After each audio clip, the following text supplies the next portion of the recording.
జైనూరు మండల కేంద్రంలో జాతీయ ఎస్సీ ఎస్టీ సంఘాల పిలుపు మేరకు భారత్ బంద్లో భాగంగా మండల కేంద్రంలోని దళిత ఆదివాసీ సంఘాల ఆధ్వర్యంలో జైనూర్, సిర్పూర్, లింగాపూర్ మండలాల్లో సంపూర్ణ బంద్ పాటించారు.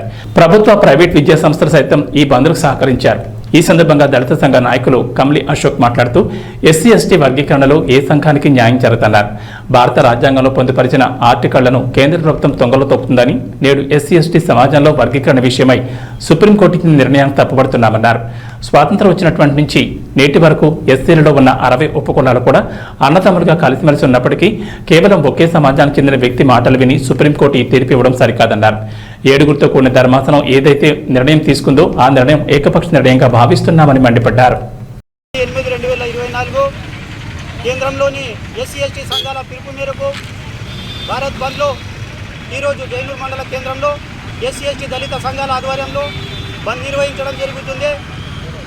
ఈరోజు భారత రాజ్యాంగంలోని ఆర్టికల్ 341లో పొందుపరిచినటువంటి ఎస్సీ ఎస్టీలను విడగొట్టే ప్రయత్నం కేంద్ర ప్రభుత్వం చేస్తుంది. తక్షణమే దీన్ని మేము ఖండిస్తున్నాము.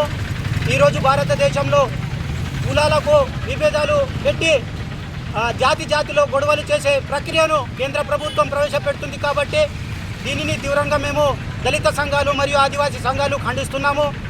నేడు ఆర్టికల్ 341లో పెట్టిన ప్రకారము ఎస్సీ ఎస్టీ రిజర్వేషన్ అనేసి సుప్రీంకోర్టు నిర్ణయం ఏదైతే ఉందో ఆ నిర్ణయాన్ని మేము దళిత సంఘాలు తప్పిపడుతున్నాము. ఎందుకనంటే 1947 నుంచి ఈ రోజు వరకు మాదిగా, మాల, మహార్ ఏదైతే ఎస్సీలో 60 కులాలు ఉన్నాయో ఆ కులాలన్నీ కూడా అన్నదమ్ముల్లాగా కలిసిమెలిసి ఉంటున్నాము. రిజర్వేషన్ పరంగా చూస్తే అయితే మాల సంఘాలు కేవలం 1% మాత్రము తెలంగాణలో వాళ్ళు ఎమ్మెల్యేలు కానీ ఎంపీలు కానీ కొంత ప్రభుత్వ ఉద్యోగాల్లో వాళ్ళు కొనసాగిస్తున్నారు.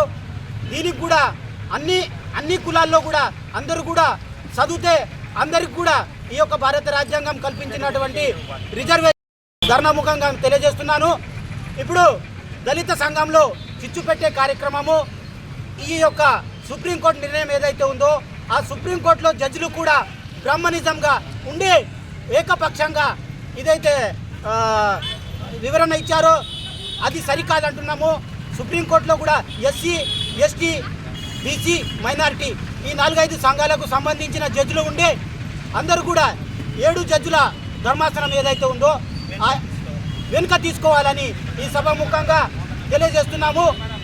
ఈ విధంగా భారతదేశంలో ఈరోజు ఎస్సీ సమాజానికి జరిగిన అన్యాయం రేపు బీసీ సమాజానికి కూడా జరగబోతుంది. త్వరలోనే అదేవిధంగా మైనారిటీ సంఘాలకు కూడా ఈ అన్యాయం జరగబోతుంది. ఎందుకంటే ఆర్టికల్ 341 ప్రకారము ఎస్సీ సమాజంలో వర్గీకరణ జరిగింది, రేపు బీసీలో కూడా జరుగుతుంది, అదేవిధంగా మైనారిటీలో కూడా జరుగుతుంది.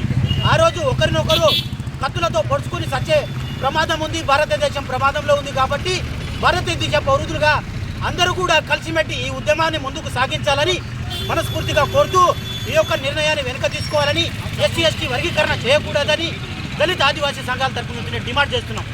జై కుమ్రాం భీమ్, డాక్టర్ బాబాసాహెబ్ అంబేద్కర్.